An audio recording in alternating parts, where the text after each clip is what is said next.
ప్రభువుకు మహిమ కలుగును గాక. మీరు దేవుని వాక్యం వినేదానికి దేవుని సముఖానికి రండి. అయితే ఈ దినం యెషయా గ్రంథం 49:8 నిన్ను కాపాడి ప్రజలకు నిబంధన నియమిస్తా. I will God make a covenant with all people.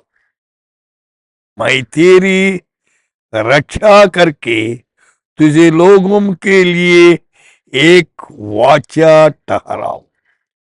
దేవుడు కాపాడేవాడండి. ఇశ్రాయేలును కాపాడు దేవుడు కునుకడు నిద్రపోడు. నిద్రపోనటువంటి వాళ్ళు ఇద్దరు. యేసయ్య తన బిడ్డలను కాపాడి నిద్రపోకుండా ఉన్నాడు. సైతాను దేవుని ప్రజలు పాడు చెయ్యాలని నిద్రపోకుండా ఎవరిని మింగుదునా అని తిరుగుతున్నాడు. ఒకడు చెడుకు, ఒకరు మేలుకు. చెడు చేసేవానికి వెంబడిస్తారా, మేలు చేసేవాడిని వెంబడిస్తారా? కాపాడే దేవుని వెంబడించండి. అందుచేతని యెషయా 42లో నిన్ను కాపాడి ప్రజల కొరకు నిబంధనగాను అన్యజనులకు వెలుగ్గాను నియమిస్తాను. అన్యజనులు ఎక్కడున్నారు? మత్తయి సువార్తలో అంటాడు, చీకటిలో కూర్చున్న జనులు వెలుగు చూసిరి. ఈనాడు అనేక మంది అన్యులు సత్యాన్ని తెలుసుకోలేకుండా చీకటి జీవితంలో ఉన్నారు. పూర్వము ఆఫ్రికాకు చీకటి ఖండమని పిలిచారు. అంధకారం. ఐగుప్తన్నా కూడా అంధకారమే.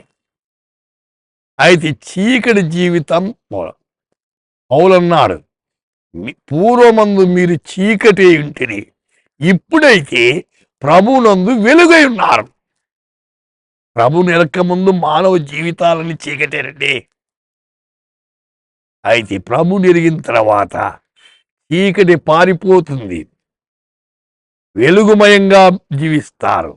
మాటల్లో, చూపుల్లో, తలంపుల్లో, క్రియల్లో అన్నిట్లోనూ వెలుగే.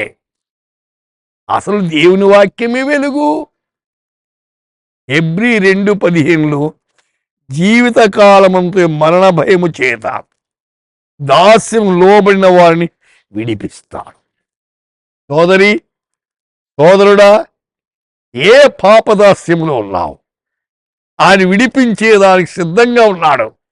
నేడే నీ పాప జీవితాన్ని పాపల రక్షకుడైన యేసు దగ్గర ఒప్పుకొని నిత్య జీవానికి వారసులు కండి. ప్రార్థన చేద్దాం.